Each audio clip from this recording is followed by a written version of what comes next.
morning. I'm Andy, and it's Monday night, and of course, that must mean it's Audi TT live chat with me here back in the garage. New guest in the garage tonight. It's not the 225 Roadster as it was last week, and it's not the Project TT as I mentioned over the weekend we would probably have in the garage tonight. But no, we've got the 3.2 V6 in, and reason for that is the Project TT is causing me a few issues to get out of the garden. It's quite bogged down where it is, but I'm sure we'll be able to free it up at some point and get it round here to carry on stripping it down. I have reached out to Reclamet, who is a vehicle recovery company or vehicle dismantler, an ASF registered dismantler.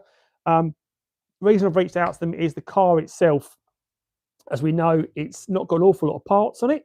Hiya, Christoph. Hope you're well, mate. The car has got no engine in it, as we know, and there's just very little of it. Now, I do want to get it around to the garage and carry on stripping it down further. There's a few bits I've noticed on it that I think we can make use of. And the reason I reached out to Reclamet was I wanted someone to come and pick up what's left of the car. I'm not really too worried about giving me any money for it. I just want it gone. But there's a couple of bits I've noticed are good in it. The subframes are both really good on the car, so I would like to get that round and get them off. Of course, if I get the subframes off, it does mean that the vehicle becomes immovable, I guess, or immobile, because we'll have to put it up on stands, and then the control arms have got nothing to attach to. So what do we do? So I can put it on some dollies maybe, and maybe, I don't know, just bolt the wheels together somehow with a big bar. Maybe I could do something like that. But it does mean we've got a few issues of moving it. Now, Reclamet have said as long as it's got wheels on the car, they'll take it, and they'll pay me £85 per tonne. Well, the car probably doesn't weigh a tonne anymore. It might just weigh just under now. Now the engine's out and most of the interior and other bits have gone, but who knows? So I do want to see if I can get those subframes off and keep hold of those and get them refinished, refurbished, refurbished, and then we can get those maybe up for sale and make some more money out of that car. So the car keeps on paying its way. So anyway, good evening all. Hope you're all well. Obviously, like I said, I am Andy, and hello Leroy Brown. How you doing? Thanks for the content. Yeah, thank you for your kind words, buddy. That's really great to hear. I'm glad that you guys find the content on the channel good. I have put a video out over the weekend, which is actually not Audi TT content. It's actually on a Ford Fiesta Mark 7. As you know, I've got two of those that live here as well because my kids have both got one, and we do jobs on that as well. And we've just fitted an aftermarket stereo in that the weekend. Well, did it a few weeks ago, to be honest. But we finally got the video live over the weekend. Really great device. And I have reached out to the company that supplied them called iDoing and asked if there's something they can do for the Audi TT Mark 1 as well. So that would be really useful because I know there's a lot of interest in how we can get Apple CarPlay and in-car AV solutions in the car without removing that TT flap. I know that's a big feature. We don't want to lose that. So yeah, I'm going to look if they can do something like that. But reason the 3.2 is back in the garage, I'm going to step back a little bit because I don't know if you can see it, and you can see the shine coming off the bonnet right now. I've not polished this car. It's been sitting outside for a couple of weeks. I've literally just dragged a cleaning towel over it to pull the moisture off tonight, and it grips the paintwork amazing, these towels. It's just pulled the water off, and you can see the shine of the 3.2. It's amazing. I am clashing a bit of it tonight. Good evening again, Andy. Love your content. Speaking of the lovely VR6 behind you, have you done the fuel filter or have any plans to do a fuel filter? How to? Military, thank you very much for your kind words. Sitting right here is a 3.2 V6 fuel filter, which is going to be done on this car. As you can see, it's sitting here ready to go. So it will be done over the next few weeks. I'm using January, February, and early part of March. So I've got sort of 10 weeks, well, less than that, 9 weeks now, to do the jobs I need to do to get this ready for going to Belgium for the International TT show in April. Fuel filter was one of those. I'm going to do an oil change on it. It's currently up. I don't know if you can tell, but it's quite a way off the floor at the moment. I'm getting my leg right underneath that. It's up on axle stands because we are going to take the front bumper off. The wheels are about to come off as well because I still need to get the wheels off, get the wheel arch lines off, get the bolts out of the front wheel arches that hold the bumper on, get the bumper off. so we can get to that alternator. So that's in position now, guys. It's jacked up and it's ready to go. So that will probably be a job for next weekend. So hopefully you'll have some content coming all about that shortly. Got a few things to talk about tonight, but guys, if you're enjoying what you're watching, please drop in the comments any questions you may have for me tonight. Any topics you want to talk about, I'm happy to talk about them. Again, so the car's up on stands, and this car is quite poignant to me because, as you probably know, it's a Papaya 3.2 V6, one of only 41 made for the UK market. Did an oil change on mine just now, ready to run on the dyno. Yes, I think you've got some performance parts on that, haven't you? So I think you're ready to give that a bit of a whack and get some good performance out of it, hopefully. But yeah, the 3.2 V6 here, the Papaya one, very rare car. As you know, I paid $5,250 for this a year last August, 18 months ago. Got a good deal of it because I probably got it quite cheap for what it was. And even then, though, cars were going for sort of £7,000-8,000 in this colour on similar mileage. So I thought I'd look around and see what the market's doing right now. And I've got to do a video on that coming up over the next couple of weeks as well, on the prices and the market situation right now. We know the second-hand car market is struggling in the UK right now. But interestingly, I started doing a bit of a closer dive and closer look at the 3.2 prices. And I was quite shocked because someone approached me and offered me £10,000 for this, as we know. And I thought that was quite, a good offer. And that's probably one to take, but obviously I don't want to sell it. So I looked around at other cars about a similar sort of mileage, and they're all asking really, really good money. Now, I know the prices that we're looking at on, say, eBay and Auto Trader, they are not sold prices. They are what people are trying to sell at. Facebook Marketplace, I think, is a really bad place to try and get a good idea of what a car is going for, because most of the cars you're putting on Facebook Marketplace are not going to be your high-end cars. They're not going to be the valuable cars. But interestingly, just to talk about the work I've done on it, I did a quick deep dive into 3.2 prices on Auto Trader. I set the parameters of being essentially for the Mark 1, so pre-2006 and before, with an engine bigger than 3 litres. Obviously, that covers our 3.2s. And I set no limit of cars that are available. And it came up with 34 cars. Interestingly, the cheapest 3.2 for sale right now on Auto Trader, I won't give it away, but I wonder if anyone wants to put in the chat what they think the cheapest 3.2 on Auto Trader is right now. I've seen some really good ones, and there is I've taken some notes actually. I've got some notes here to have a look at and what we're dealing with, right? And just so you know, there is currently quite a few of Glenn Watson. Thank you for joining me as a member, buddy. That's most appreciated. And guys, if you want to join the channel as a member, as Glenn's just done, and get yourself to members only access and some other features that go with that, and also support the channel, then please do join as a member. Thank you, Glenn. I really appreciate that as joining as a member, buddy. It really does help the channel out. Thank you. And I know we've got quite a few members on the chat tonight, and your name will appear in green when you put a comment. So thank you very much, Glenn. Thanks to all the members that have joined up. Thank you, buddy. But I looked at some example cars that are for sale right now. And a 67,000 mile DSG 2004 3.2 in grey is currently £7,850. Now I know that isn't what it's sold at, but that I think is strong money. If we turn the clock back just 18 months, cars that weren't the really rare colours, now that is grey, so it is quite a rare colour, but the really rare colours could have asked that sort of money. But we're finding the less rare colours now are starting to pick up in price. There was some other cars I found on there as well. There was a 79,000 mile silver 2004 DSG 6995, so £7,000 for a silver car with nearly 80,000 miles. I mean, prices have gone mad. There was a 2005 in black with 122,000 miles. Now, bearing in mind, my Mauritius had 118,000 miles when I sold it 18 months ago, and I got 3.5 for it. This black one with 4,000 miles more is £5,000. You know, prices are definitely on the up. So when people are talking about Audi TTs and what they are currently worth, I think the prices are starting to pick up and starting to go up. Now, I did try and find what the prices for rotors were like, because I thought, well, I bet you the rotors are going to be cheaper. And they weren't all that different. They were about the same sort of money. There were cheaper ones out there. There was a 136,000 mile car for 3,100, but still over 3 grand. And the cheapest one I found was an '05 plate, and that was 3 grand. It had 135,000 miles on it. But 140,000 miles, 3,150, 106, 3.5, 100,000, 3,395.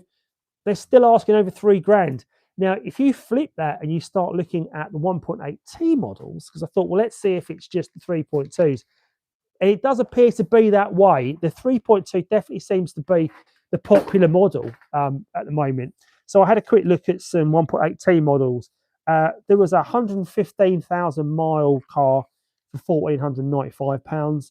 There was a 79,000 mile car, so still quite low, and that's a roadster. I think it's a 150, and that was up for 2,195, so over 2 grand. So there's quite a bit of discrepancy between the 1.8T cars and 3.2 V6s. So it definitely seems to be on the uptick if you've got a 3.2 V6. I don't know what your thoughts are in the comments, guys. If you can let me know in the comments what your thoughts are on pricing right now, if you're looking, if you've just bought one, if you're looking to sell. I'm interested to know what your thoughts are. Now, I did have some, hopefully you can hear all okay on this tonight. I can see that it's still got audio coming out, so that's all good. That I did think, well, I'll have a look on, I looked at my messages on TikTok to see what people were talking about on there, and someone reached out to me and asked me if I was interested in buying their car or picking their car up. But they were based in Northampton. The car was a non-runner, and I said I'm not really interested in picking up non-runners. Really, I said his best option, if it's sat for 2 years as well, it's a 225. I did say if it's sat for 2 years with a blown engine, my advice to him would be to break it for parts probably right now, because you're going to find very little interest in people picking that up. Chrissy Jamie, I bought one for 2 grand and I've been offered 3.5 for it. Brilliant. Do you know what? It's unusual for cars to be to go up in value, to be honest. And I've never really made money on a car apart from my 3.2 V6 Mauritius. I paid 2,650 for that and sold it for 3.5. Mr. George, good evening, sir. Hope you're well. That's 3 members we've got in there in the chat there that have just sent message, because you've all got green as your title. So thank you very much to all the members that are on tonight. I did put a little sneak peek up for the members only to say what car would be in the garage tonight. So it's probably not spoil anyone's surprise by showing you that we've got it in the garage and we've got it up on stands. And again, I've got the back strip lights done, so at least it's nice and light in the garage tonight for the whole car. It's nicely lit up. So we've just been talking, Richard, about the prices of the 3.2 V6 and how they look to be on the up on the research that I've done the last few days. Leroy, I'm looking to buy a 3.2 Mark 1, but all I've viewed are really rusty. I've viewed cars up to 5 grand now. Okay, great. I don't know where you've looked, Leroy, but I say I've looked at a few and they're live on Auto Trader right now. And I say they are, there's that 2003 Glacier Blue DSG for 4 grand or 99,000. Obviously, you do need to make sure if you're going to view a 3.2. I would highly recommend something with you to lie on and have a look underneath it to see how rusty it is underneath as well. But also, I would advise, if you're going to look at it, is take a code reader with you as well, something that can read chains and get some chain readings, because you don't know what you're diving into there. Yes, still a bit of a buyer's market, but 3.2 seems to be half. Yeah, absolutely. That's exactly right, Richard. That is exactly what I've found.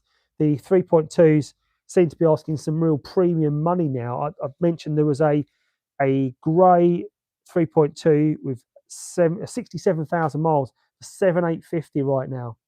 So that's big money. You're not going to find a 1.8T on 67,000 miles asking anywhere near that. You know, if you can find a 225, let's say, on 67,000 miles, that's up for more than £4 at the moment, I think you'll be very pushed hard to find one. It must be immaculate if you are going to find one of that in a really rare colour.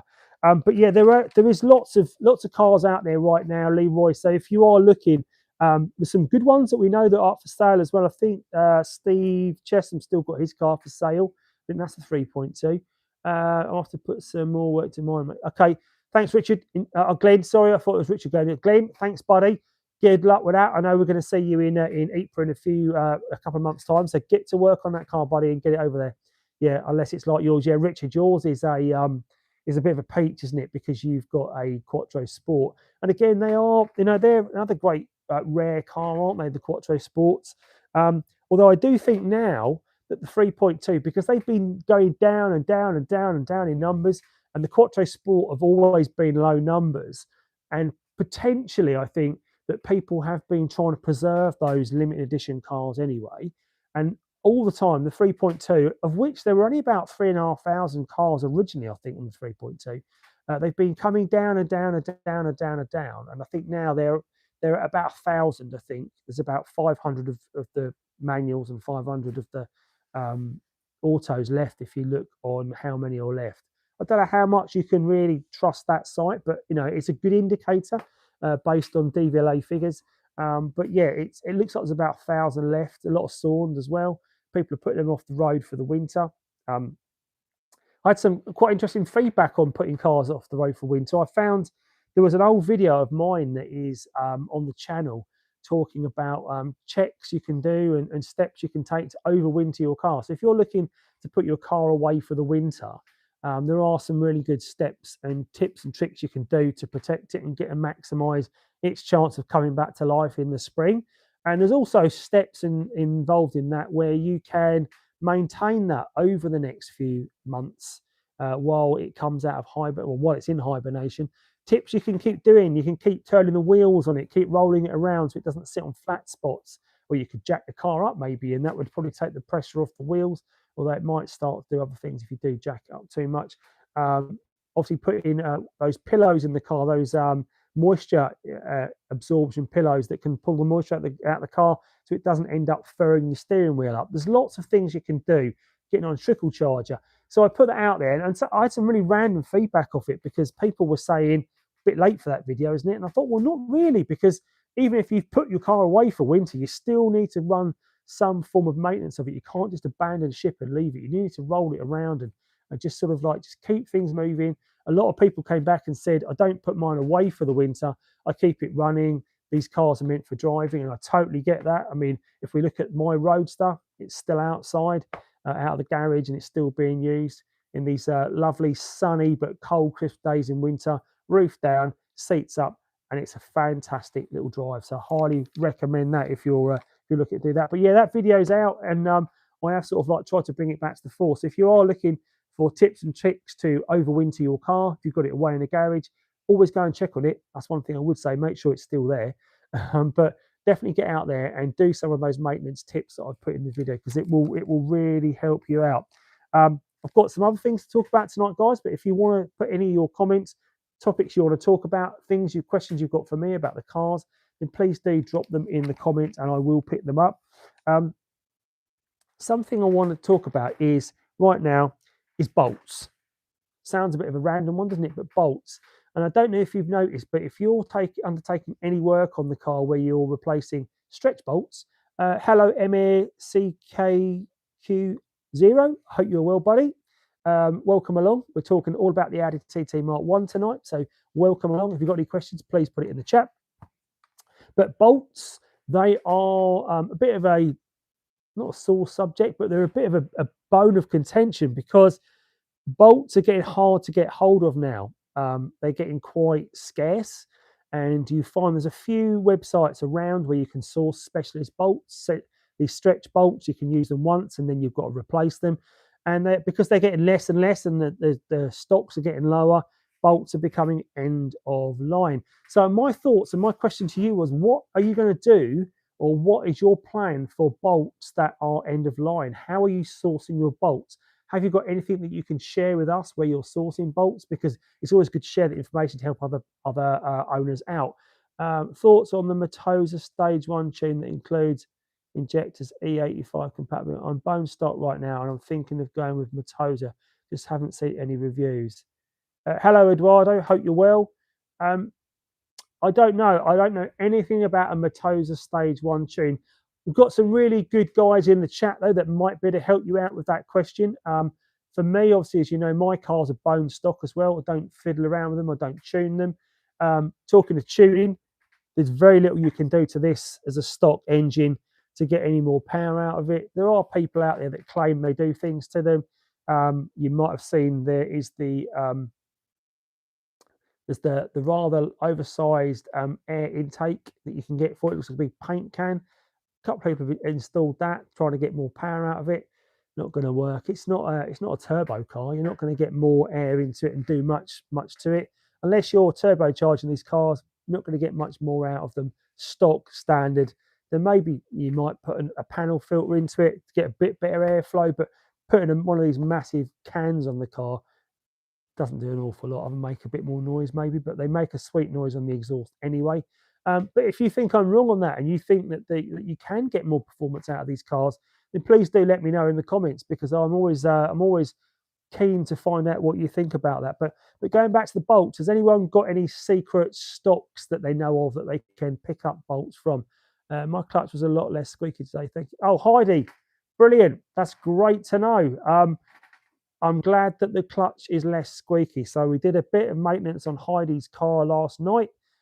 So she had a squeaking clutch pedal of all things, and there is a pivot bearing on the clutch pedal where the clutch is actually pivoting to go up and down. And it was that, I think that it's quite a common problem on Corsas. They start to squeak. So you can get a bit of lithium grease, sound goes away, should make the clutch nice and a bit easy to press anyway. It's a little bit, but not as bad as yet. Well, we'll have another look next time you're around, Heidi. We'll see if we can sort that out.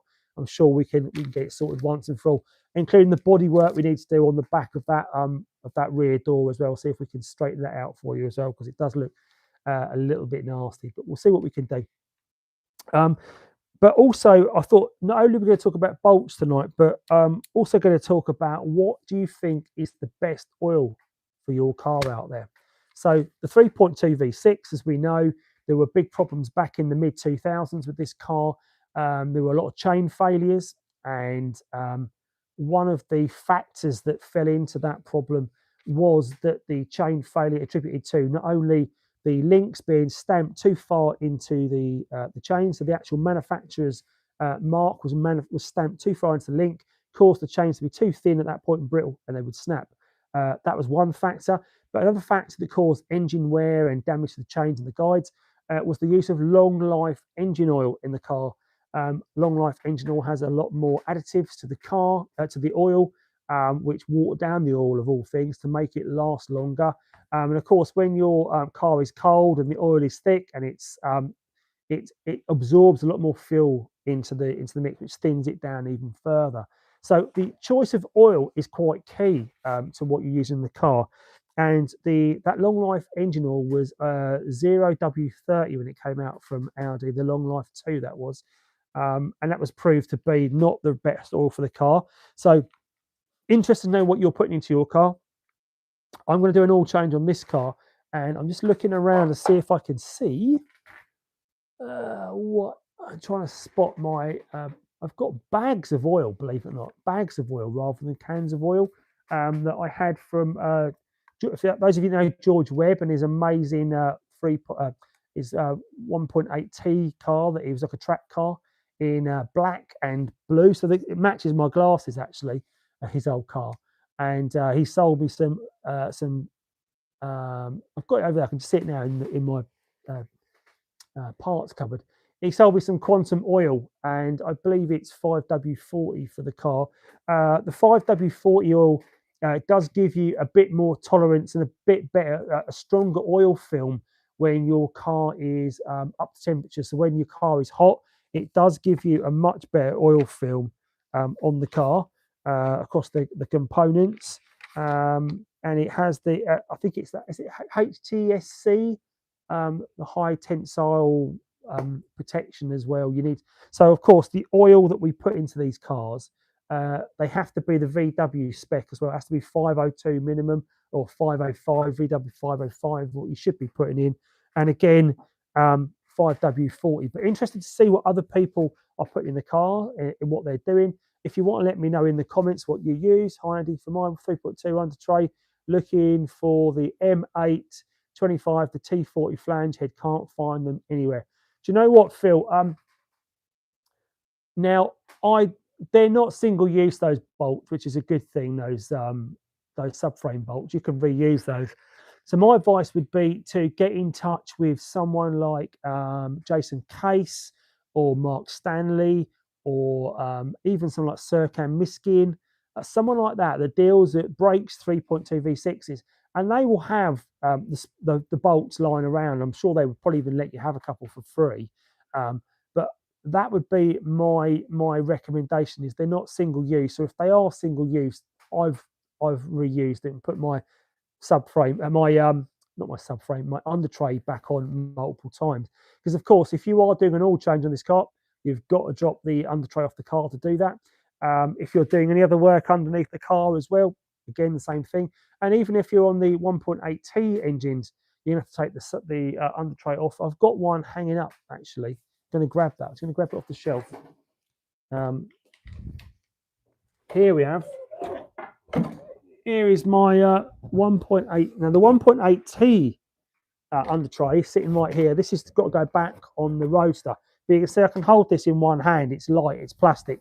You cannot hold a 3.2 V6 under tray in one hand.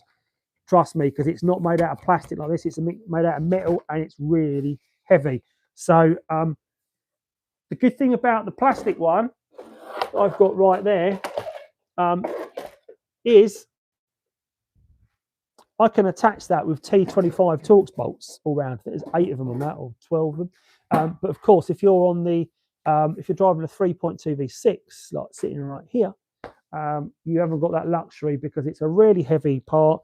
I'd also recommend, if you're doing it, the best way to remove it, if you haven't got a friend to help you, is get a block of wood underneath it, get the jack it up, and just put some pressure against it, and then you can release those bolts. Because what you don't want to be doing when you are removing those big T40 bolts on it is you don't want to be letting the bolts take the weight of the under tray, because they're hard enough to get out anyway and get in. They're a real pain of a bolt to get in and out, and yeah, and having the weight of the under tray on it. So just take the weight up with the a block of wood and a jack, just support it. You'll better get the bolts out much easier. And I would recommend, if you haven't got one, I was going to grab one to show you what I'm going to recommend. One of these. Pick yourself up one of these. Little ratchet gun. You can get, I mean, this one's actually done me all right. It's not a make one. It's not a DeWalt one. This is a Ron Tarley, and I got it off TikTok shop for £15, right? You can get them on my TikTok shop, actually. So if you're on TikTok, go and have a look. You can pick one of these up. I thought, well, I'll give it a go, and if it was no good, it's 15 quid, you know, I'm not going to worry. But it takes the same batteries as DeWalt, so it really does help out. Now, something like that, getting those bolts out on the under tray, you've got one of these, it's off they come, nice and easy. This takes a lot of the pressure away, because otherwise you're underneath, you've got like a breaker bar trying to like get it around, and there's no root movement. You're working under the car, one of these, one-handed, and they just pop straight out. So I'd highly recommend picking up one of those from TikTok, if you on my TikTok shop, of course. But definitely pick one of those up. Just thought I'd cover that off while we're talking about it. But yeah, I was really quite surprised by some of those tools on TikTok. They're actually quite good. Some of them are no good, but some of them are really good. But things that are really good, that screen I've just reviewed for the Fiesta, and again, if I can get them to make one for the Audi TT in the same style, I think we're laughing, guys. Hi Andy, great videos. I've got my Mark 1 hardtop roadster back on the road, and first trip out, someone snapped my area off. Oh man, can you recommend where I can find a replacement? Thank you. Well, Angie, thanks for the kind words. I don't know where you get a replacement aerial from. Mm, I'd have to do a bit of digging around. If you're happy to have a second-hand one, I'd definitely recommend the Breakers. They might be able to do one for you. Um, I'm not sure where the it's like a funny like little twirly area, isn't it, at the back, if I remember rightly. Do you watch Reperformance? No, David, I don't. What is Reperformance? Are they another car channel? Um, I have to say that I'm a little bit I'm a little bit behind when it comes to watching other people's channels. If I'm perfectly honest, I don't have enough time to even do my own videos. Never mind other people's, but there are. But I imagine that let me know about Reperformance. I'm always happy to check it out. We've got some. We're quite lucky in the TT community that we've got some really good content coming out for people nowadays. Although the Mark One TT community of content creators doesn't seem to be as busy as it once was. There are still some people doing some great videos out there. The best R6, R8 Audi guy in the country. Oh, right. Okay. I'll check him out. R6, an RS6, is that? I guess. R8s. I mean, I've driven an R8 at Brands Hatch a couple of years ago. And I've always wanted an R8 because they look great. And I for my 50th, it was something I was looking to do. I didn't do it in the end, although did pick up a 3.2 V60 for Pia, so well, it might not be quite the same amount of performance as you're getting, but it is something I'd look at in the future. I've got where I was going with that now, but I'll check out that Audi guy anyway. But yeah, I wasn't blown away by the R8. The Lambo that I drove was actually a lot more fun. Lamborghini or McLaren? Is that a question to me? I've not driven a McLaren, but I've driven a Lamborghini, and I was very impressed. I drove a Porsche 911. I drove a R8 and I drove a Lamborghini on the same track day in like one of those taster days. You go and do 3 laps, and the Lambo was definitely my favourite of the three. It was a really, really good drive actually. The R8 just felt like a really powerful family car, if I'm perfectly honest. Um, but I did think it'd be a bit more practical, maybe a bit cheaper on servicing.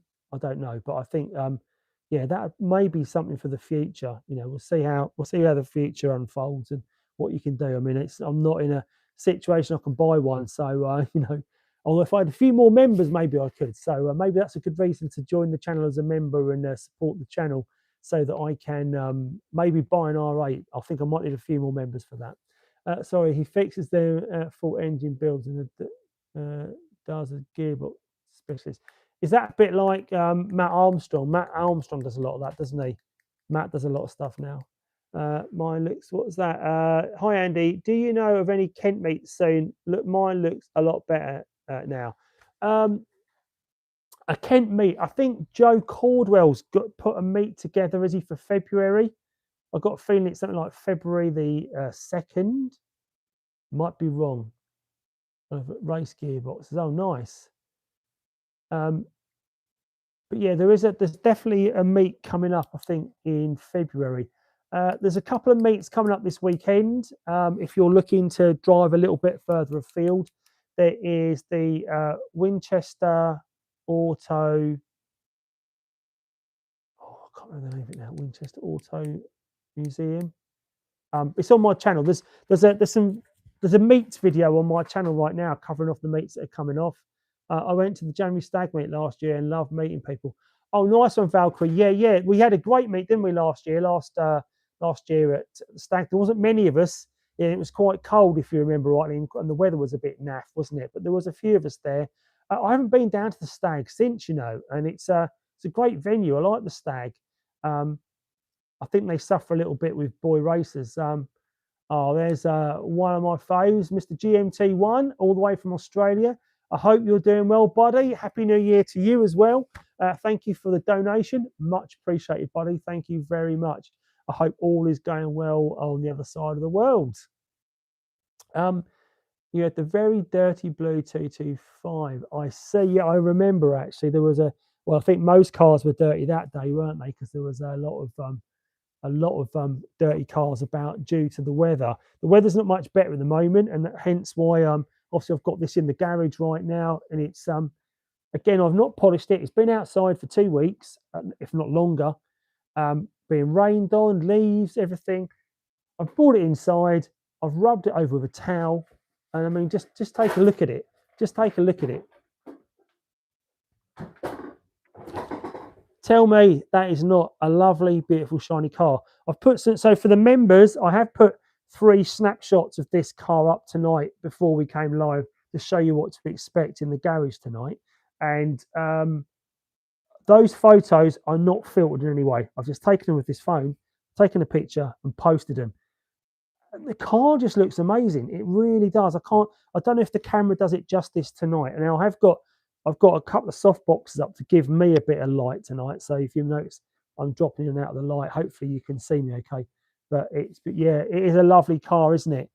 You probably remember last year when we went to the stag, there was my papaya, and there was also another papaya that was there as well, which is owned by Patrick Maloney. And although his is actually a Morrow blue car that's been painted by Bogdan, a guy called Bogdan that did the car originally. It's a great car. It's got some really nice features on it. It's got some nice wheels on it as well. But it's not a standard 225 in papaya. It is a Morrow blue car that's been painted. If you open the bonnet, it's still got a blue engine bay. Still a fantastic carway.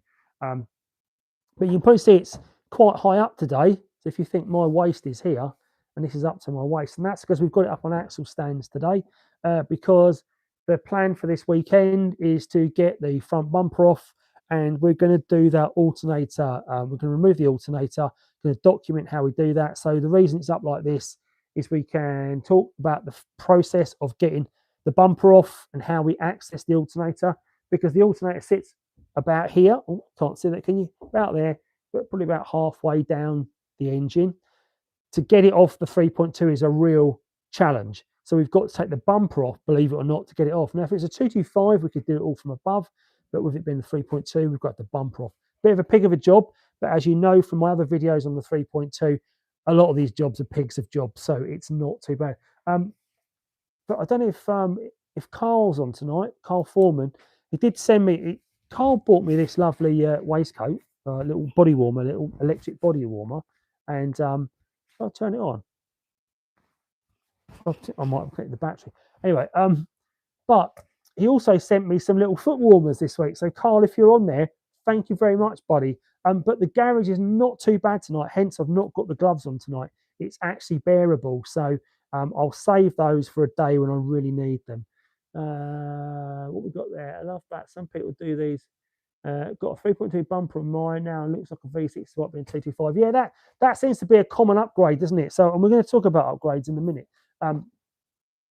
If you are a 225 owner, or a 1.8T engine owner, you've got a very different bumper to this. You haven't got the sort of the vents at the side, and you haven't got that sort of big scoop at the front.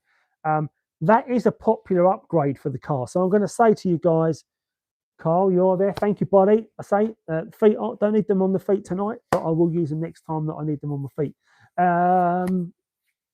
But yeah, so what would be your if you could do one upgrade to your car? If you've got a standard car, or maybe you've already got a modified car, what is the one modification you could not be without? Let me know in the comments. I'd be interested to know what people say. He also puts twin turbos on the R8. Wow, that sounds pretty meaty. I always think the 225 bumper looks like it has no chin. I never liked it much. Yeah, it's it looks a little. It almost looks a little bit squashed, I think, the TT at the front with the standard 225 bumper, whereas the 3.2 gives it a real grunty front, I think. Cold air intake. That's a cool one, Chris. Have you got that on your car? I guess we're talking now performance upgrades now, are we? On cars. One mod is definitely the 3.2 bumper. Yeah, absolutely. So I think if you're going to modify your 225, if you want to make it look, people want to make it look like the 3.2, don't they? So, and of course, not only is the 3.2 got that bumper, but also the Quattro Sport has it as well. So it's not just found on the 3.2. You will find it on the Quattro Sport also. Not on my TT yet, but soon. Okay. I recently sold from the 1.8T project car we had that had a ram air intake with it and a what's the word I'm looking for?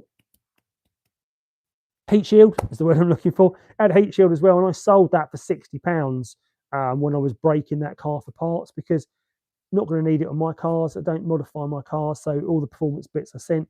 Another popular one is a replacement tip. People go for an oversized tip, get more air into those engines as well. So that seems to be a popular upgrade. But I think one of the big ones that people do, people that take it to the next level, they go with a front mount intercooler so they can get more, so they can get the air cooled down quicker before they get it into the inlet manifold. That seems to be the popular one. Let's have a little look. The comments are coming thick and fast, and I'm just conscious I'm chatting and not looking. Okay, yeah, it transforms your car. Absolutely does. For a 20-plus-year-old car, if you haven't done it, the front speakers. Oh, Richard, you're very biased on the in-car entertainment. I know from your line of work, but it's something I want to speak to you about, and I'll do that offline probably because I would look. Well, we don't need to do it offline, do we? I mean, we could do it on here tonight. Let's pick your brain over that, and we'll talk about that in a minute. We'll talk about what is the best. What is the size of those front speakers? And also we've got the tweeters on the top of the dash as well. So what is a great upgrade kit for all those speakers on the door on the front of the car? Be interested to know. And are we looking at Cooper splitters? Yeah, splitters are. Yeah, thing about splitters are, guys, is that if you do have a splitter on your car, you've got to remember in the UK we are driving with speed bumps and not great clearance. They are a risk that you can easily damage them and make a mess of the front of your car. So be aware of that. MBLS5VW. Hi, Andy. I replaced oil. I pressed oil pickup tube as you advised. That fixed the oil warning light, but I saw shiny metal flakes in the oil. Have you come across something similar? I'm not sure if it's normal. Thanks. Okay, so flakes in it. Well, firstly, you are a channel member, so thank you very much for being a channel member. Much appreciated because I see your name is green as well. So welcome aboard. I think you might have joined last week. The pickup pipe change to any new car to you is vital if you've got no evidence of it ever being done before. Now, the pickup pipe sits in your sump and it allows the oil to be filtered. It goes through like a sieve on the end. And I always say this and I start talking about it and then I look for my parts on my shelf because I've got one somewhere where I can show you how it looks and how it works. But essentially, it's like a pipe and it's got a little sieve on the end of it and it sucks oil up the pipe and in around the engine. So that sieve at the end is like a wire mesh and it gets blocked up with loads of gunk and stuff that ends up in the oil, bits of your dipstick, all sorts of things. And of course, it starts to starve the engine of oil because it can't get through the sieve. Now, what tends to happen is people get the engine warning light come on, the little red oil can, and they check their oil and it says, I haven't got low oil because I've got loads of oil in my sump. And yes, you have got lots of oil in your sump because it's in the sump and it can't get out of there. It's not being pumped around the engine. So all you're doing is you're starving your engine of oil. So the way you fix that is you can replace that pickup pipe. You can buy a kit from Billy Cloud's website, Cloud9 Customs. Comes with the O-ring that goes around the end of the pickup pipe. I think it has a new washer as well for the oil return pipe on the back that you have to take off. It has a new oil pickup pipe and it also has a tube of gasket, liquid gasket that you put on the sump before you put it back into place. And that will solve that. And if it's not being done, I highly recommend you do it because you've got no guarantee if there's no evidence of it being done that's not going to starve your car of oil. Now, I know with your car that seems to have fixed that, which is great. So if you were getting that before, chances are your engine has been being starved of oil, which means if it wasn't oil getting around, it could have been little bits of metal could have been shearing off. If you've done an oil change, which you will have done with the pickup pipe, then that's a good thing. My advice would be if you've got another washer to hand, another copper washer to hand, I would actually take the oil out of the car again, check your oil again, maybe put a magnet in your oil would be a good thing. Put the oil into a bucket, put a magnet in the oil and see if it picks any little bits out of your engine, see if it's still causing a problem. And if it is, filter that oil out again. If there's lots of evidence of it, I would actually do an oil change. but use the magnet, pick up as much of the metal out of it as possible. You can always reuse the oil if it's not too bad, but then you can at least see what's going on with the engine. I'll definitely keep an eye on it and see if it's check it. Ram Air is the one I'll be installing. I found on eBay for 132. Yeah, Chris MC. That's they're a lot of money, aren't they? Because I say I sold that one second hand, and it's a second hand air intake, not really doing an awful lot difference to a new one. And I sold that for £60, so I probably sold that a bit too cheap, didn't I? But it is what it is. My front speakers have just died. Oh, it looks like we've got a good topic to talk about then. Absolutely. Yeah. If you take the door panels off, I guarantee the foam hole that comes with your knackered. Yeah. So interesting. Oh, what's that? A midge. I took the door cards off my son's 207 before that finally died, and on the cone, the sort of the cones that go up and down, where they'd been going up and down so much that the material, the cone material, would actually come away from the mechanism. So no wonder the speaker sounded bad. It's probably what's happening here as well. Then I guess is it. I was looking at Pioneer or Sony replacements. Richard, what you got? What's your mileage? Could be bearing where? Yeah. Hiya, Phil. How you doing, buddy? Got loads of members on tonight. Welcome along all the members tonight. Got loads of people in the chat chatting. That's really good to see you all on here, guys. Okay, good evening. It's Campbell time for me. After that, I'm thinking stage 1 remap and ram air filter. Should I upgrade all the rubber pipes to silicon, or should it be okay? Yeah, I mean, the thing is with those pipes is if you're taking pipes off, you're disturbing those pipes. Chances are the age of them, you're going to crack them or they're going to be deteriorated anyway. So it's worth doing. Getting them all seated and getting them all back on nicely and making sure there's no boost leaks is a challenge, but it can be done, and I'm sure that's the best thing to do. Yeah, if you've had starvation, there's a high chance the bearings have run a bit dry, which could cause, yeah, Andy said, do a few changes now. Yep, great. Always great to see when I give advice if someone else verifies what I say. So appreciate it, Richard. Make sure I know what I'm talking about. Got to run now, but definitely tune in these to keep them going. Yeah, thanks, buddy. Appreciate that. I also thought the same off driving 1,000 miles. I'll check all again. If there's metal again, I'll rebuild the engine. Don't know if you need to rebuild the engine, but yeah, definitely have a look. Even Andy, question to come shortly. No worries, Richard. Please keep them going. You don't want Sony or Pioneer. So, Richard, if we're looking to upgrade our front audio in our car, speaker-wise, what should we go for? What is that? What is the go-to upgrade for these speakers? I'd love to know what it would be. And also, what size are they? Out of interest, what size are the speakers? Are they 4.5 inch? Are they 5 inch? Not sure. I'm sure you'll know. And what have you got in your car as well? I suppose we'll ask that question. What would you recommend and what have you got? Front end, 6.5 centimetre, mid base. Okay. 6.5 centimetre. That's quite small. They're not that small, are they? I think they're a bit bigger than that, aren't they? I thought they're 4.5 inch. But I'll take your word for it. You know what you're talking about. You're the man. Oh yeah, I suppose. Yeah, okay. So I guess that's with that mid base, 16.5. I was going to say, thought that'd be a bit small, more like a tweeter. That is at 6 centimeters, but 16.5. So yeah. So what is that? About 6.5 inch. Yeah, there you go. Right. Okay, that's good to know. Okay, so we've got 6.5 inch, and they're in the doors. We've also got the tweeters that sit on the dash. Now, are those tweeters up to scratch, Richard, or would you recommend replacing the tweeters in the dash as well? Because for guys, if you're looking down the centre of your dash on your car, you notice there's two sets of vents down there, and underneath those vents are your tweeters as well. So there's sound coming out of there too. So I guess you'd recommend upgrading them all at once. Do you know what? It's me saying I'm not too cold tonight, and now I'm a bit cold, so I'm going to turn my power on so I can get a bit of heat going. He says.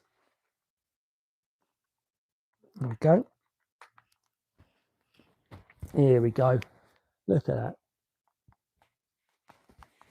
Oh, it just came on and it's gone off again.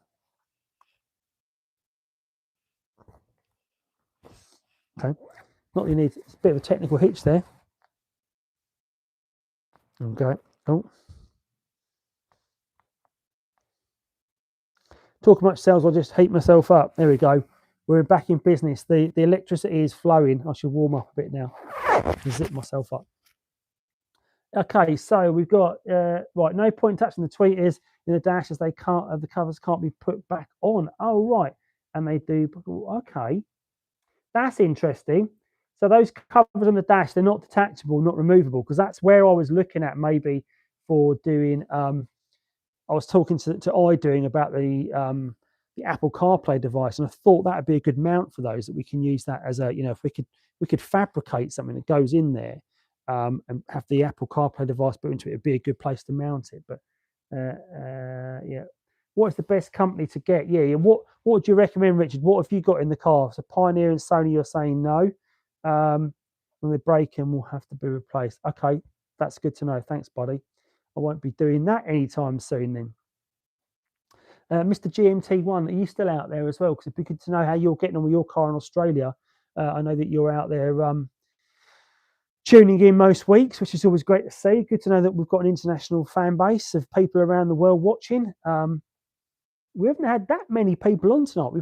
We've got about 16 on at the moment watching, but we haven't got much above 20 tonight, which is a bit unusual. Normally we've got quite a few on, 17 on now. All right, do you know what I'm going to do? While you're talking about that, I'm going to open the bonnet on this car. I'm going to open the bonnet so we can get up and have a look at that. It's quite high up tonight.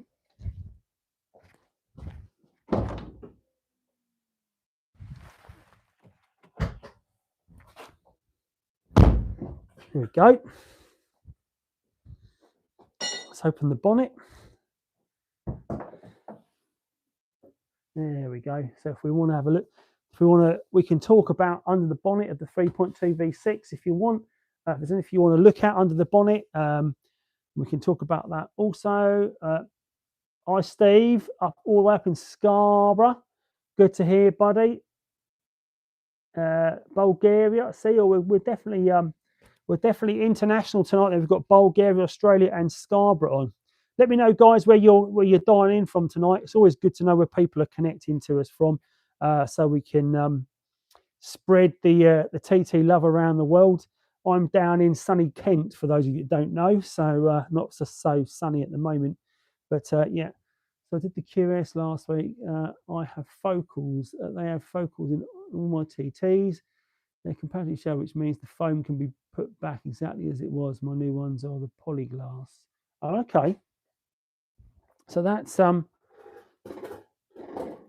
focals. So I've not heard of that brand before, but I think we'll have to check that out. I'm just starting to get a bit of warmth through my vest, which is always good.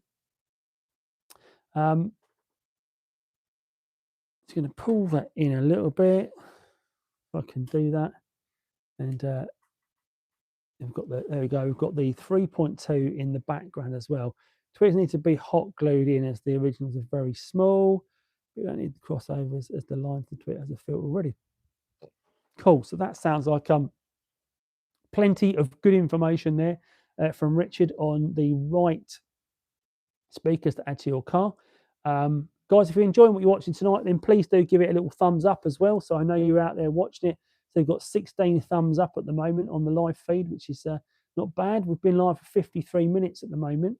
A few people have been on and left, and there's still a lot of people on. 19 people we've got on now. But yeah, if you're enjoying what we're watching, thank you for someone just giving it a thumbs up. So thank you for that. I'm from the Cotswolds in the Midlands. Okay, that's cool. I'm heading down to Cardiff in the morning, actually. So I'm leaving at 5 a.m. to go to Cardiff to do some work tomorrow. So I've got an early start and a long drive ahead of me.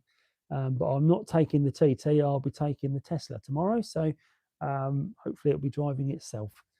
Focals are quite a high quality, but relatively well priced, even without further change. The difference is day and night. Okay, that's interesting to know. I've not taken the door cards off this because obviously this is running a double DIN Pioneer Apple CarPlay head unit in it. So it hasn't got the TT flap. It's got a double DIN Apple CarPlay unit. I would imagine it's had the speakers updated as well in the doors. It does sound quite good, I have to say. I'll have to look. Hello, Jack. How you doing, buddy? Hope you're good. Yeah, so it sounds like the focals are the speaker to go for then. Proudfoot and Ivy, hello, how are you doing? Hope you're having a good evening. I think you joined us last week and you were asking me lots of questions. I think you're based up in Oxfordshire way, if I remember rightly. So welcome along again. But if you've got any questions for me, chuck it in the chat and I will see if I can help you out with any questions that you may have, any answers you might need to keep these wonderful cars on the road. Again, we've already touched earlier on tonight about the price of the 3.2 at the moment, because that seems to be the strong one at the moment. And it does seem to be asking strong money. Looking on Auto Trader, it's the changes to do on the door speakers. Hopefully, it is just getting the door cards off. I think is the first challenge.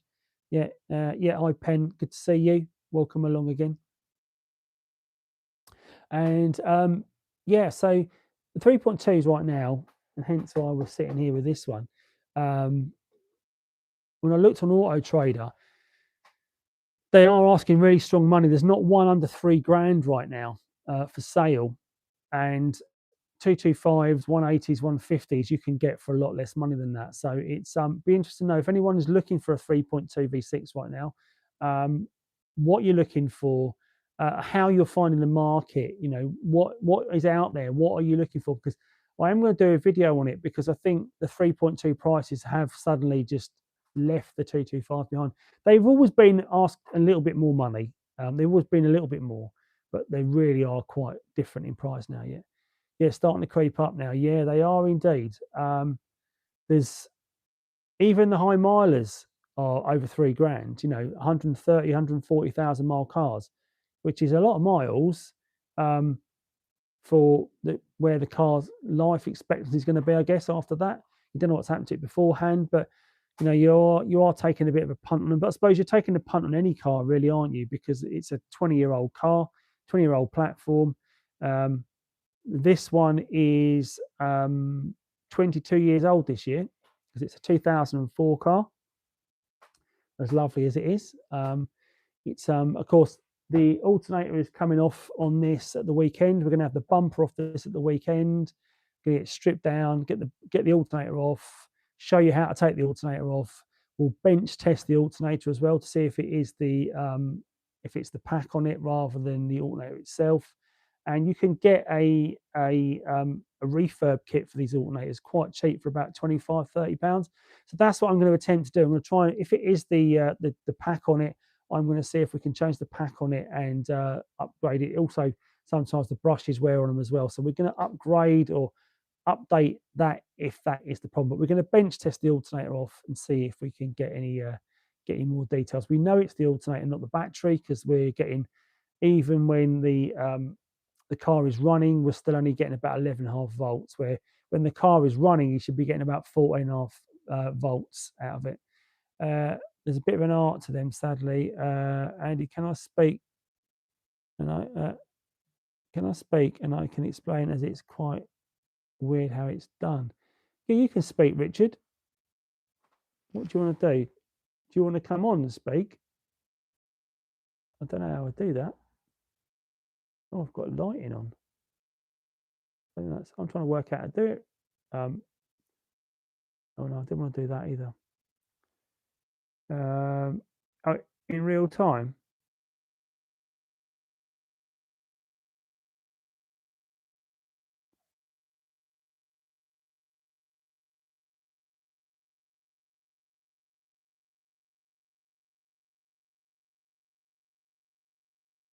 Yeah, I don't know how to add you in. Oh, I might be able to.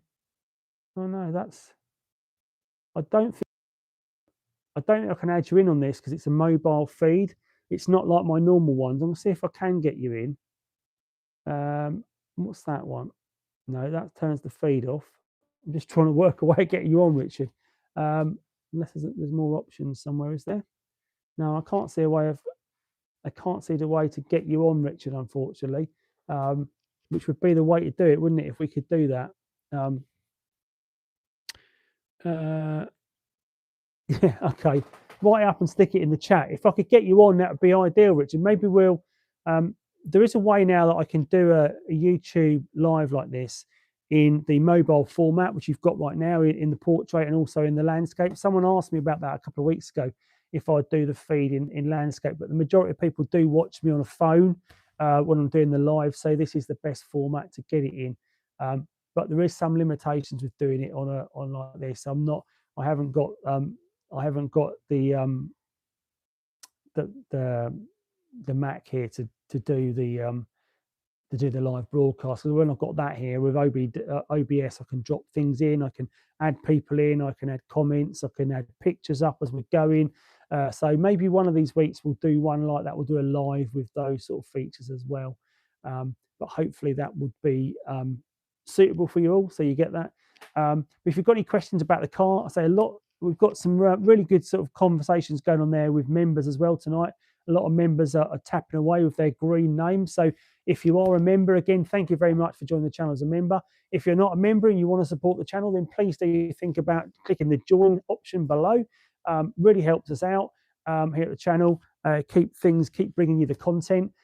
If you just want to enjoying what you're seeing, enjoying what you're watching with me and what I'm covering, and you want to support me without becoming a member, you can just buy me a coffee by clicking the little $ below, and you can send me a super chat or a super thanks right now in this conversation if you're enjoying what you're finding. A lot of people have mentioned tonight how that things they've done, things that I've sort of like, some of my videos have helped them out, and chats and that sort of things, and how-to guides. So if you have had some help from me in the past and you want to support me, then please do send me a little, buy me a little coffee by clicking on the little link. Much appreciated. But if you can't, it don't matter. Just give this a little like, give me a follow. It's all helpful. It all helps the channel out. Whatever you can do, it's all great. Richard's typing out how to do things. Anyone use one of those websites where you can pay to get the service history of the car? I've done not so much the service history, but I've done one on doing a deep dive into a claim actually on the Black Project TT. And I did that to see if I could find out the photos of the damage. So the Black Project TT was a Cat N write-off. So it was a non-structural write-off. So it obviously had a financial loss. And so I thought I'd get the information. So I sent off for the information. I paid about £50 for it and didn't get anywhere with it. They got no more information than what I already had. So that was a bit of a waste of money for me, if I'm perfectly honest. Notice my fans not kicking. Richard Stevenson, notice my fans not kicking in when the car starts or whilst driving. Where to start? I check fuses first off, Richard. That would be my first port of call. Check all your fuses. The fuses on the little the fuse box on the top here, the little green ones are the fans, I think, off the top of my head.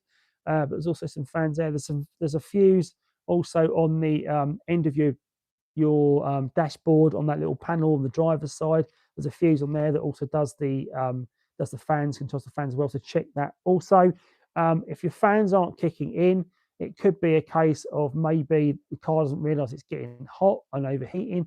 The fans could have failed themselves. It could be the thermostat's a problem in the car. There could be a lot of reasons why the fans aren't kicking in. Steve G, busy week for the old goat. Cam belt, water pump, and needs a new clutch master. Ooh, blimey, that needs a lot of work doing to it. That old goat, doesn't it? It's do you still class it as the old goat, even though it hasn't got the paintwork? I bet you really wish it still had that paintwork on it as well, don't you? Because that was amazing to see. I'm surprised it needs a cam belt, actually, to be honest. I thought Steve might have done that before he sold it, but okay, cool. Still, yeah, I have no idea of the service history of my TT. I'd like to know if the chain thingy started being changed. Is your car a 3.2 V6 or is it a 225? I can't remember from last week. I thought you had a 225, but maybe you've got a 3.2 because the 3.2 is the chain and the 225 on 1.8T engine is the belt, which is the cam belt. It does also have a cam chain inside under the rocker cover, but they don't really need to be changed that often. 3.2 V6. Okay, so you have got a chain then. Yeah. The first thing I'd do is I'd listen for any noise on the chain. If the chain's not noisy and rattly when it's running, should be okay. If it's not performing or if it's not misfiring and causing you problems, hopefully the chain will be okay. But what I'd recommend is picking up a I think we spoke about last week, is getting hold of I think you said you might be prepared to drive down and see me anyway and come and have a chain reading. I'll happy to read those chains for you. Now remember what we're talking about. Happy for you to come down and I can do a chain reading for you here at my house if you want to come do that one weekend. So I'm always happy for people to come down, and while I'm not a mechanic and I'm not I'm not a guru of everything, I've got some tools here that I'm always happy to help people and read chains for people, read engine lights on codes and that sort of thing, and help where we can. So if there's anything you want me to help with, always happy to do if you're prepared to come to visit me here at the channel and take a look at the car. Again, I'm not, I can't really start doing mechanicals for you, but I'm happy to do things like that. No paperwork on the belt, calling it go, as you know. Oh, I see. Yeah, not really got a new name for it yet. Did you get the pics I sent? I don't know if I did, Steve. I don't think I did. Unless they're in my junk, but I'll have to check again, but I don't think I got them. Yeah, not too far from Brighton, where my sis lives, so I'll come from there. Thanks. Yeah, okay. Drop me a message, Pen, then. Drop me a message at the channel, and we can do it. Call it the new goat. Yeah, you could call it the new goat. If anyone is unaware about the car, what we're talking about here on the channel, the old goat, if you go to my channel and you search for the old goat, OLE goat, the video should come up, and it's a wonderful car, a 225 that was silver in color, and it had the bodywork wasn't great on it, so the owner decided to hand paint it to look like a World War II fighter, a P-51 Mustang that was called the Old Goat, and the paintwork on it was unbelievable. It really was something to behold. And in fact, the guy that owned it prior to Steve G owning it, he also took great pride in upholstering the car as well. So the door cards are diamond stitched, amazing door cards. Things you remember. It's mad, isn't it? But do you have the focal speaker part number? Good shout, Cole. That's a great shout on that.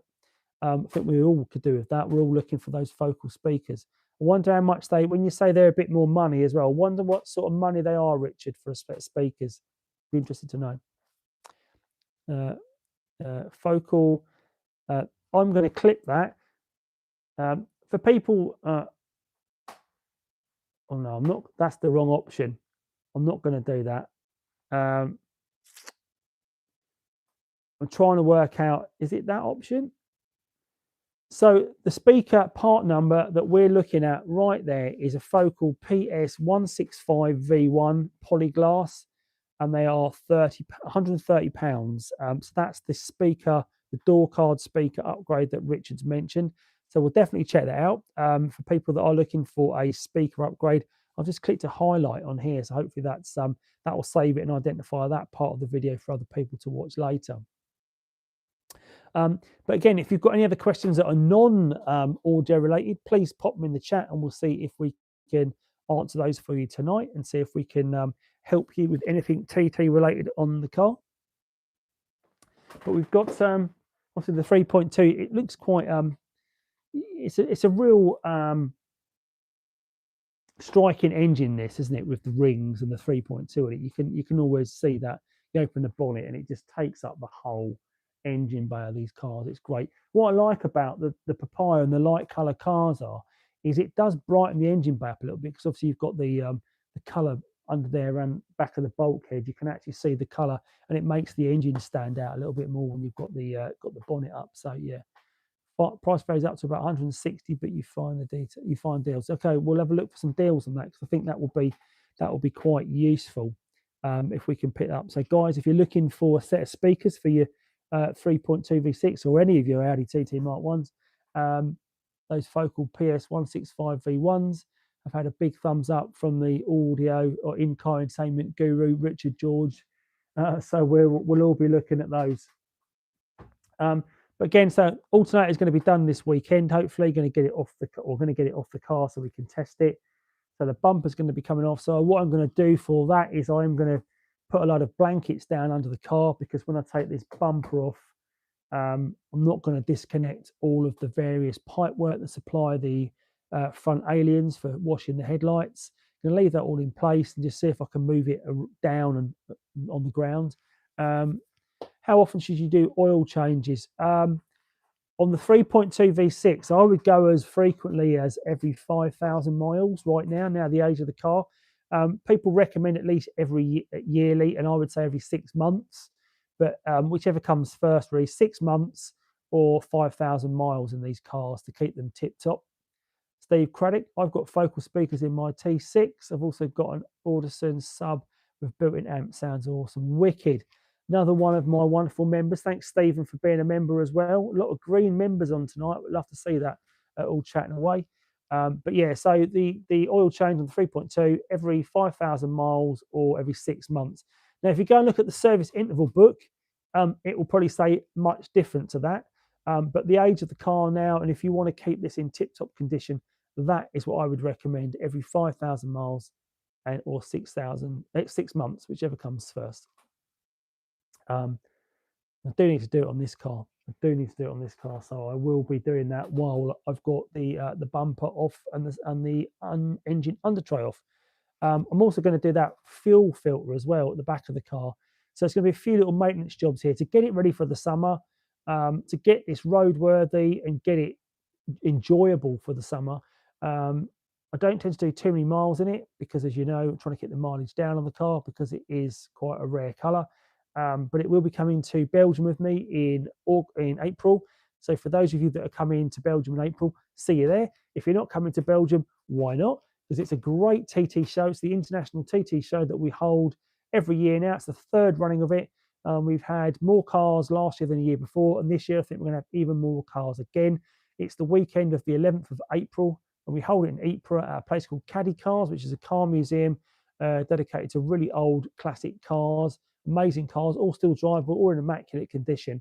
And the owner, Thierry De Heck, puts on a really great show. We're hoping to have over 250 cars again this year, maybe as many as 300. We've got a really, really busy time ahead of us. I'm one of the organisers of the event, and I think that we've sold the hotel out already, the Ariane Hotel, which is a popular hotel, featured in my video, and we are staying there once more, and I know that it's completely sold out. The Friday night is also booking up really fast. So if you want to come and join us for the meal on the Friday night at the Trumpet, then please get in touch with the Trumpet and book a table there and advise you're there with the Audi TT party. Found my oil leak, turbo bolt on top of turbo. Oh, right. So you sorted it. I thought you'd gone, Glenn. I thought you've obviously come back. Welcome back. Another one of my fantastic members. Thank you for coming back, buddy. We were talking all things stereo. I'm actually getting put in the month. There's an Alpine 509 Halo head unit and speakers, a Hertz 1650.3 Legend 2-way Hertz mill profile shallow subwoofer and Hertz marine amplifier in my Audi TT Roadster. That sounds like, is that I'm not sure. The Alpine I've heard of. The other bits I've not heard of. I'm outside, just got the exhaust manifold off. That was fun. Oh yeah. If you've got that in the car and you've got the exhaust manifold off, you've done well. I guess you haven't got the engine out. But that's a big ask to get that out. But yeah, and also if you're doing the getting the turbo off, if you've got the engine up to temperature, obviously it's in the car, you can get the turbo bolts out. But if you've got it off, good effort, Glenn. That's a bit of navigating and negotiating with hands, I reckon, to get that off. But that's what it is. Getting a bit chilly out here now, so I'm glad I've got my put my hands in my pockets to feel the nice warmth. But yeah. So guys, have you got any other questions for me in the chat? Please put it in the chat and I'll see if I can answer them. I'm going to try and stay until about 9 tonight. So I've got an early start tomorrow. I'm off to Cardiff. So I need to get a decent night's sleep because I'll be leaving at 5. But yeah, it's early start for me. But yeah, I talked about it last week, but I'm going to talk about it again because I actually needed it in the week, believe it or not. And I'll show you what I'm going to talk about. And again, this isn't a brand thing, but if you've not got one of these for your car, highly recommend one of these, particularly if you're bringing it back to life after winter, is picking up one of these jump packs. So this one's, I've had this for 3 or 4 years, and it still runs all right. I mean, I used it to start the rotor before I got out of the garage. It's got 2 bars of charge, you see at the moment, and this is a topped-on JS1200. They do a 3000 now. It's a lot more powerful one.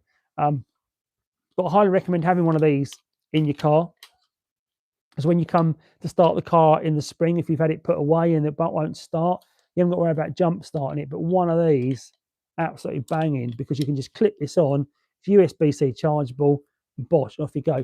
And the reason I talk about it is my son's battery on his Fiesta Mark 7 is dying, I think is the best way to describe it. And he broke down on, well, his car wouldn't start when he was at work, and he's about 10 miles away from home. I wasn't actually in at the time. I was away. I was down in Taunton, so I couldn't help him. So luckily, my wife was able to drive the battery pack up to him, and between them, they got the car going. So that's all good, even though I'd shown him how to do it before. But yeah, they jump started the car. So these things are really handy to have. So it saves you having to take jump leads and jump off another car. Just get this, bosh, off you go. What is the best engine Audi made? Ooh, that's a question, isn't it? Is that 24 valve, mate? Are you talking to me, Glenn, there? On the 3.2 V6 behind me, buddy. Yeah. The 1.8T is a 20 valve engine, if I remember rightly, because that is obviously got 3 inlet valves and 2 outlet valves. Is that charger? Oh, the charger 24 volt.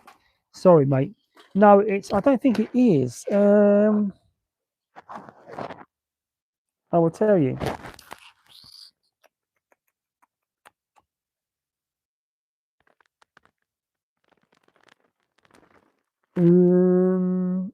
I don't think it does up to 24 volt. No.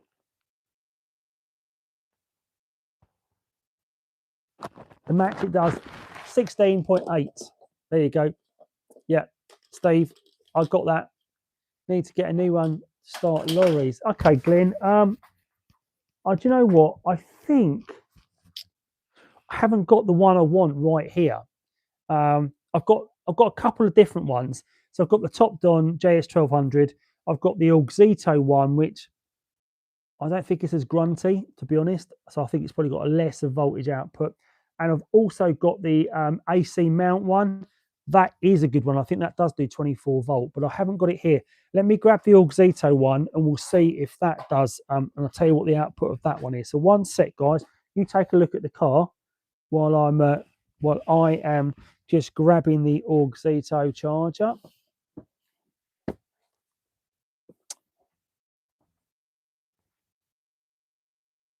Here is our, right, so this is the Auxito one, similar sort of thing. And unfortunately, the start voltage of that is 12 volts. So the Auxito one doesn't do it either. But we do have the AC mount one.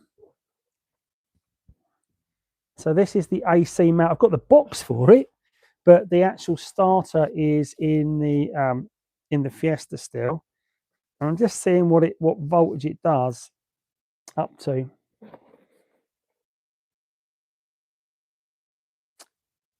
It doesn't say on the box, but I will try and find out for you, Glenn, and I'll let you know, buddy, because it does. That AC mount one is good. I don't know where. So I got sent that AC mount one. I get sent all the things really. I don't, So again, I'm happy to share them with you guys.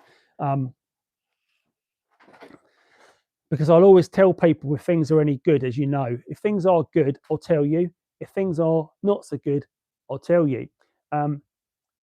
That Auxito charger we talked about that does 12 volt, it hasn't got the power that the topped-on one has got, but it's got a massive floodlight on it as well, and it's magnetic, so you can stick it to your bonnet, and well, you can't stick it to your bonnet because it doesn't magnetize, but you can stick it to your bonnet hinge, and it floodlights your engine for working, which is great. The battery lasts a long time, and it's a big old unit.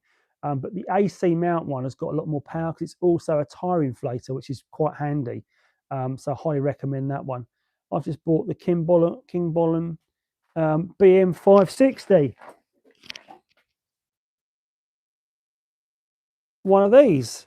Well, Richard, you should have bought it off my TikTok shop, because if you bought it off my TikTok shop, I would have got the credit for it. But that you've bought one of these. These are an absolute must-have, I think. If you haven't got a battery tester, these are really good because they tell you the health of your battery. So highly recommend these as well for anyone that's got works on cars.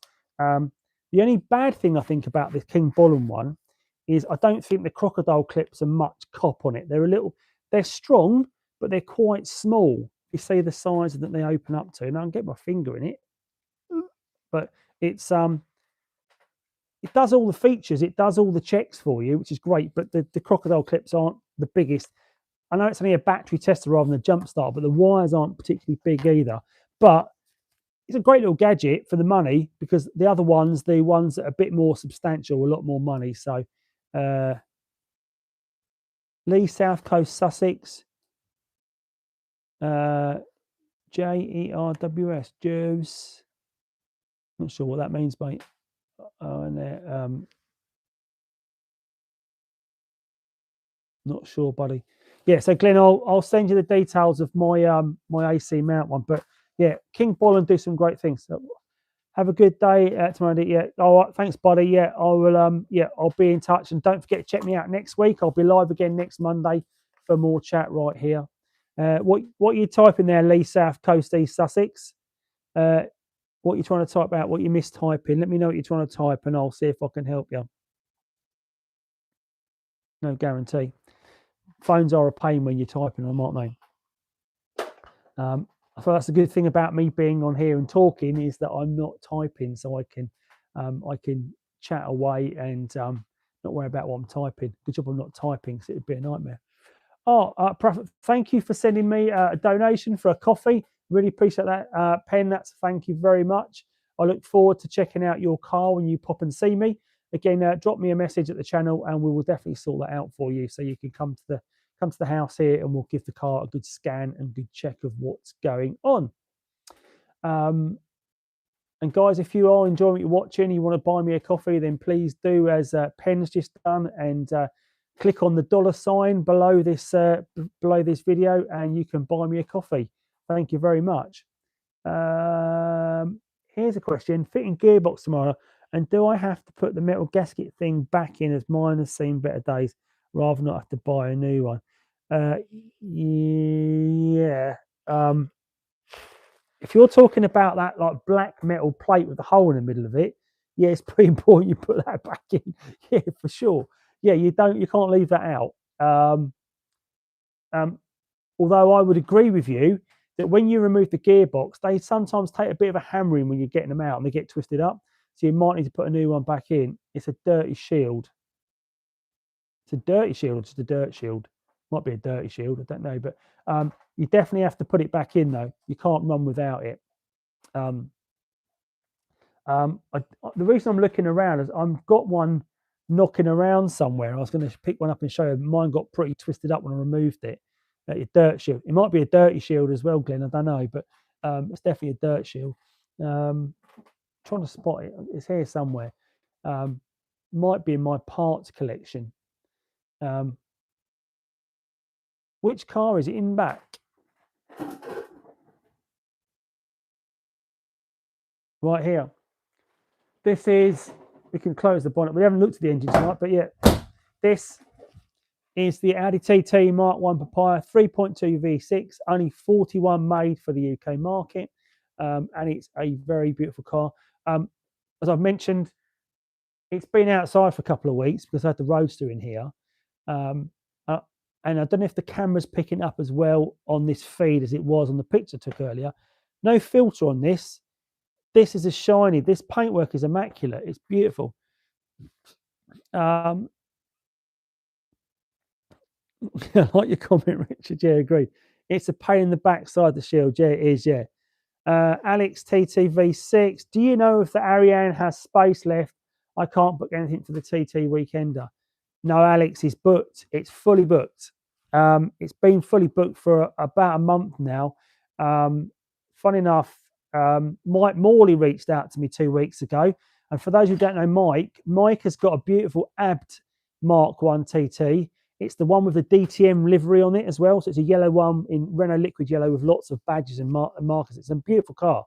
But Mike reached out to me and said, "Have I saved any rooms?" And no, that's the whole point of the video, is that I put the video out telling people to book the rooms and book the hotel if they can get there, because it's for people to book their own rooms, because I can't book rooms for people because there's no guarantee that I'd ever get their money back. So yeah, unfortunately, Alex, I think all the rooms are gone. There are some other places to stay. I have stayed previously at the Wellness Yoke, it's called, and Yoke spelled Yoake. They've got 3 double rooms there. We stayed there. Great breakfast they did as well. Nice place, actually in the town. There's no parking there, so you'd have to park in the street or in the car park, or you could maybe come and park at the Ariane maybe, and no one's looking, and walk up. But yeah, that's an option for you if you've not got somewhere booked. It is tasty. Thank you, buddy. Colour is good. Yeah, good. I'll make sure I tune in for next Monday, mate. Thanks, Stephen. Hope you're good, buddy. Shane, book the Eurostar. I'll have to book elsewhere. Yes, mate.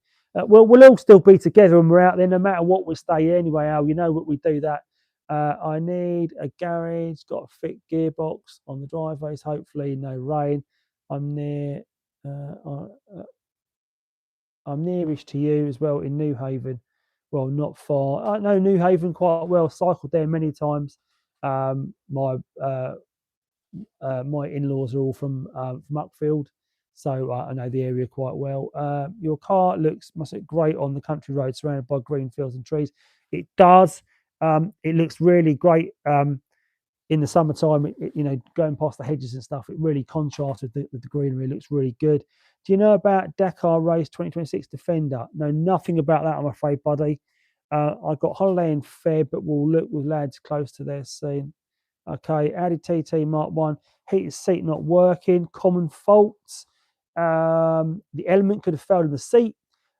You could have a failure of the button that turns it on as well. That could be a failure also. The fuse might have gone. Lots of things you can check yourself. I would say it could be unplugged. There could be loose wiring. Could be lots of things there. People tend, if the elements fell in the seat, it's probably easier to replace the seats, if I'm perfectly honest. Mr. GMT, thank you very much again for your donation.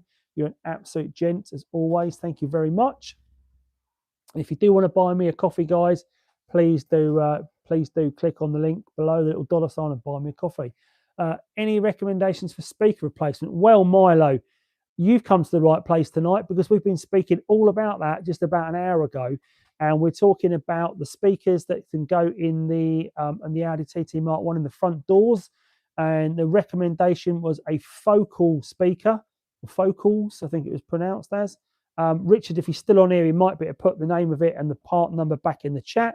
They range from about 130 up to about 160 pounds. They're a top end speaker, but the sound quality is like night and day apparently. So there you go. OEM mountains look like a nightmare. Yeah. Also, big ups for guiding me through a fuel pump replacement this week. Milo, really glad that the videos on the channel were helping you out. The fuel pump, I think you've probably watched. There's a couple of videos on that. There's the one where I did the breakdown video many moons ago, where we thought there was a problem with the fuel pump, and it turned out to be the crankshaft position sensor. But I covered the replacement there. But I've also covered it in a couple of months ago, removing the fuel pump from the breaker car, the Project TT. Let me have a look if I've got the fuel pump somewhere. I've got the fuel pump here somewhere. Where is it? Where's that fuel pump? Oh, it's right here. Always good to have one on the shelf like this. So here's a fuel pump sitting on my shelf. So I've got a whole host of spares here that I keep for any problems I get. So I've got a spare alternator. So I might, depending on what goes on with this, I might put the alternator. I said I wouldn't do that because if I'm going to the hassle of taking the alternator off, I should put a new one on really. But there's the fuel pump right there. It looks a bit grubby because it's been sitting in that car, but it does work. We know it's good. But there's the collar that it sits in as well. So for those of you that don't know, the fuel pump sits under the back seat, and holding it in place is a big plastic nut that fits around here, and it's got these notches all the way around it. And there's no way you could get a hand big enough, really, of strength to undo it. So the best way to do it is you get a chisel and you put it against one of those notches, and you get a hammer like a mallet, and just tap tap tap tap tap and loosen it round. Obviously, knock it anti-clockwise, and then eventually you can undo it by hand. But it's a bit of a pain. It's a messy job because you're putting your hand in the fuel tank, but it is possible to do yourself. It's just a few tools. It's not a complex job. Takes a bit of fishing to get all of these various pipes and components disconnected, but again, all doable. And this is sitting on my shelf if ever I need one. I had focals in my other car many years ago, very good speakers yet, so that's all good. The focals are all getting big thumbs up, so I think that's definitely the way to go forward if you are looking to replace the speakers in your Audi TT Mark 1. But that's my fuel pump sitting on the shelf. Again, I've got quite a few spares here for people that might need things checked or done.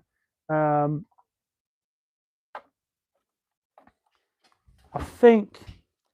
think, Christoph, were you asking me about switches as well last night? You messaged me about switches, didn't you, if you're still on?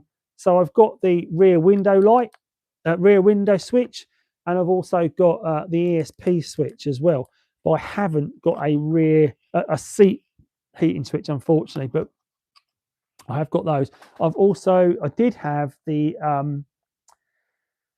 hazard warning switch that tends to fail, but I've sold that recently as well. So unfortunately, yeah, I've sold most of the components for it that people need, but they're all good things. But a lot of the breakers will have these in stock. So if you need to get hold of the switches for the car to replace them, get hold of one of the breakers. So Mark Stanley down in Wales, or if you need to get in touch on the UK break at the Essex Breakers, you've got Jason Case and Adam Tankard. You need to get in touch with one in London. You've got Serco Miskin. If you need to get one a bit further north, you've got the Hillard brothers in TT Spares. They can help you out as well. If I've got a hazard switch, if anyone needs them, great. There you go, guys. This is always a good way to swap parts, isn't it, on here? So we can all let each other know. This is another thing I'm going to cover as well. This is definitely something I'm going to cover, and I have done a test of it. So this is your Mark 1 starter motor, okay? And I have tested this, and it works.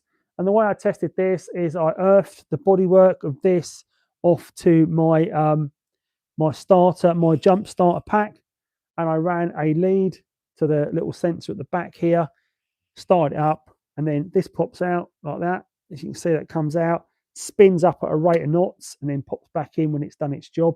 So that's how your starter works. It pops out like that and spins round and starts the engine. So I've tested that. That works. I'm going to do a video on how you can set up to test it and bench test it at home. So always good to have that as well. What else do people want me to talk about and show today? Because I'm always happy to do so. What else have we got that we want to talk about? Looking at the turbo there. If you've got questions for me, guys, chuck them in the chat and I will see if I can answer them. I carry a spare hazard switch. If that switch fails, you lose the indicators also. I didn't know that. That's definitely a spare to have then, isn't it? I think it's, I wish I hadn't sold it now, because I think, although to get to that switch, there's, you've got to take a bit of the dash out of you where the stereo is, and then you drop, there's like a little pull down lever at the back, and it drops all the things down so you can push the switches back through. Don't want to tie a manifold back on. Blimey, Glenn is the man. So if I've ever got any mechanical problems, Glenn, I'm coming to see you, because you get things bolted back up rather quickly. It's great to see all the green members talking tonight. It's great to have many of you on tonight.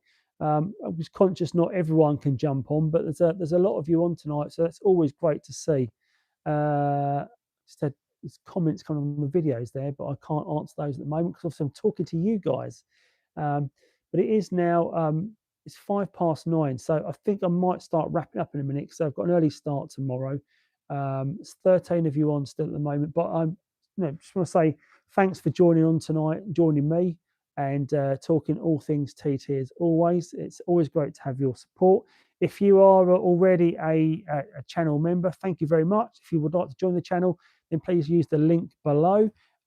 If you are not subscribed to the channel, then please do subscribe. It's free to subscribe, and check out all the great content here on the Audi TT Mark 1. Of course, the Ford Fiesta Mark 7, which seems to be featuring quite prominently at the moment because we've got both the kids' cars are having many jobs done on them all the time. So yeah, so thank you all for watching. Thank you for your donations as well. Buy me a coffee. So if you're enjoying what you're watching and you enjoy my videos, then please do think about buying me a coffee by clicking on the little dollar sign below and making me a little coffee donation. All donations are appreciated. And yeah, I want to thank you all for your company this evening here in the garage.